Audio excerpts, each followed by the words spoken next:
Hi guys လောင်ဆိုင်တော့စီဒီနေ့ကတော့ backline လေးချက်စားမှာဖြစ်ပါအရင်စားခြင်းနေလို့ပါဒါတော့ပါဝင်တဲ့အမယ်လေးပေါ့နော်ဒါတိတ်တော့မစုံကိုစားခြင်းနေတာလေးပဲထည့်ထားဖြစ်ပါတယ်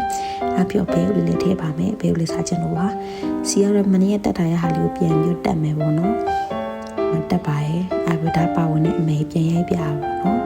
အဲ့လိုပဲကင်မရာစကီကအရန်ကောင်းနေတော့အရာအလုံးကမောင်နေပါတယ်ကျွန်မအရေးကြီးပဲပုံနေပါတယ်အမအပီလို့ရှိရင်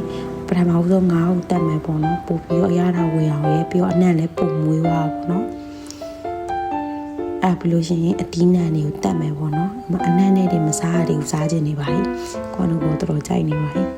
အဲ့ပြီးတော့မွေးပေါ့နော်အမေကအရင်မွေးတော့လို့ပြောတာကမှကျမမွေးပါတယ်အဲ့လိုမွေးခြင်းနေလို့ပါအပင်ပေးထည့်မယ်ပေါ့နော်ဒါတော့ကလပ်ပဲကိုပြုတ်ပြီးထောင်းလာတဲ့ဟာပေါ့နော်အဲ့ဒါလည်းစီပြန်တက်ဖို့အတွက်မွေးပါတယ်အဓိကတော့အနှံ့ရတာဝင်ဖို့အတွက်ဖြစ်ပါတယ်အဲ့မှာမွေးရပေါ့နော်အဲ့တော့မွေးတာအချင်းကိုပါနေမမွေးပဲနဲ့မတိတန်ဘူးချက်ရင်လေ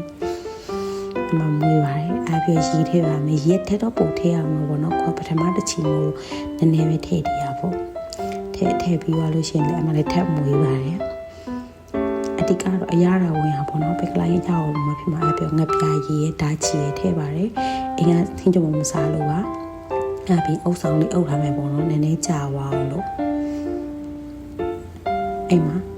အနံ့နဲ့တဲ့အရန်ကောင်းနေပါပြီပကလိုင်းဟင်းလေးဖြည်းဖြည်းချင်းနဲ့ရုပ်လုံးပေါ်လာပြီပေါ့နော်အပြောငေးကြည့်ပါတယ်တော်ဆိုးကုတ်နေပါ යි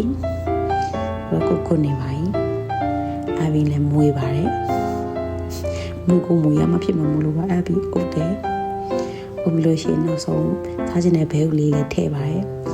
ထည့်ပြီးတော့အဲ့လည်းမွေလို့အမြဲမွေနဲ့လို့ပြောကဆက်မွေပါတယ်အဲ့လိုမွေတာအကျင့်ပါနေလို့ပါ